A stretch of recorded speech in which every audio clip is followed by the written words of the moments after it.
안녕하세요. 이상큐브입니다. 미 공군에서 전략과 다차원 전투작전의 컨셉트 개발을 맡고 있는 클린턴 히노트 중장은 F-22의 후속기로 개발 중인 차세대 전투기에 대한 새로운 정보를 공개해 눈길을 끌고 있습니다.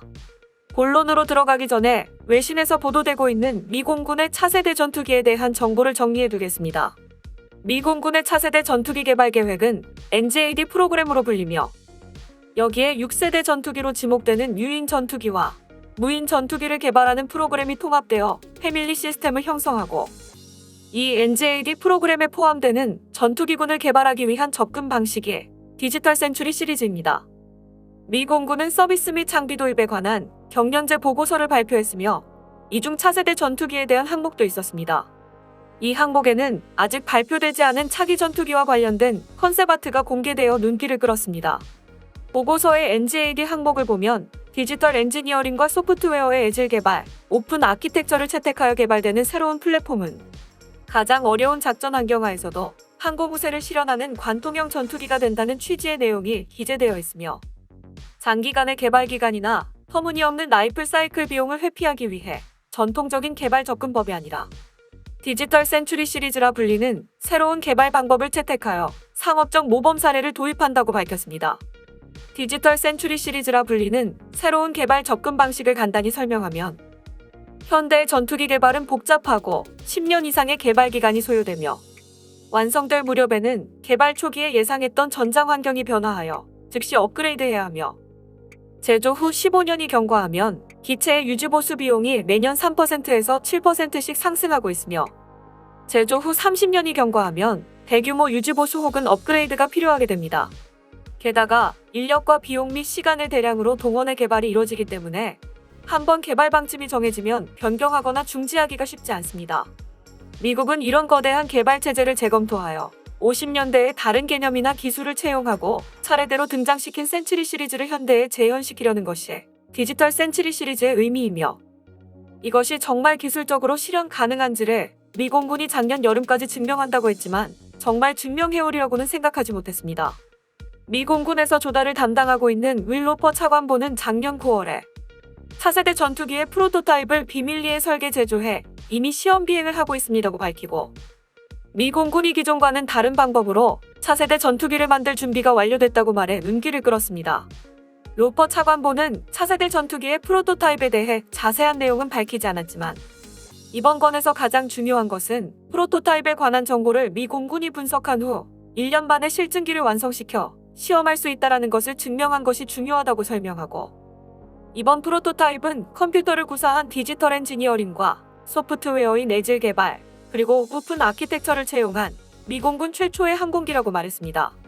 또한 수수께끼가 많았던 디지털 센츄리 시리즈에 대해서도 구체적인 수치를 들어 종래의 전투기 개발보다 우수하다고 어필하고 있습니다.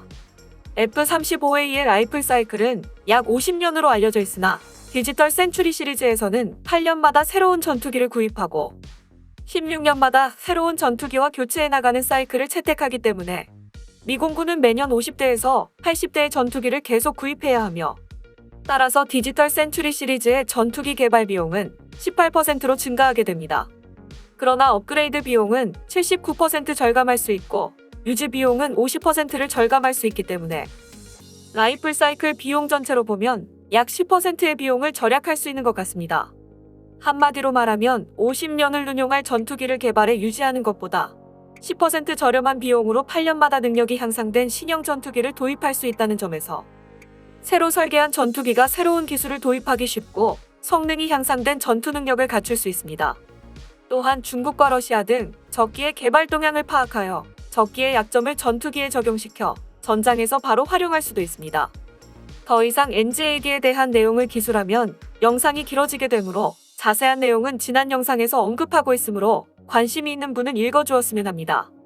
위의 설명으로 미 공군의 NGAD 프로그램이 어떠한 것인지 대충 이해할 수 있다고 생각하기 때문에 이제는 본론으로 들어가겠습니다. 미 공군은 NGAD 프로젝트에 대한 정보를 대부분 차단하고 있기 때문에 새로운 정보에 접근하기 어렵지만 오랜만에 미 공군에서 전략과 다차원 전투의 작전 컨셉트 개발을 맡고 있는 클린턴 히노트 중장이 NGAD 프로그램에 대한 새로운 정보를 밝혀 눈길을 끌고 있습니다. 우선 NGAD 개발 프로그램에 속해 있는 유인 전투기와 무인 전투기 중 유인 전투기에 대해서는 작년에 등장한 프로토타입과는 다른 새로운 프로토타입이 제조 단계에 들어가 있다라고 히노트 중장은 밝혔지만 향후의 전쟁에서 유인 전투기가 중심적인 역할을 담당할지에 대해서는 결정되지 않았다라고 대답하고 있으며 F-22의 후계기인 NGAD의 주력은 무인 항공기가 될 가능성도 있다는 의미일 것입니다. 또한 히노트 중장은 무인 전투기 프로그램인 스카이보그에 탑재되는 시스템은 완전한 인공지능 무인 전투기가 될 예정이며 이 시스템의 일부를 유인 항공기에 통합시키는 것도 검토하고 있어 기존의 유인 전투기에도 무인 운용이 가능할 수도 있다고 언급한 것이 흥미롭습니다.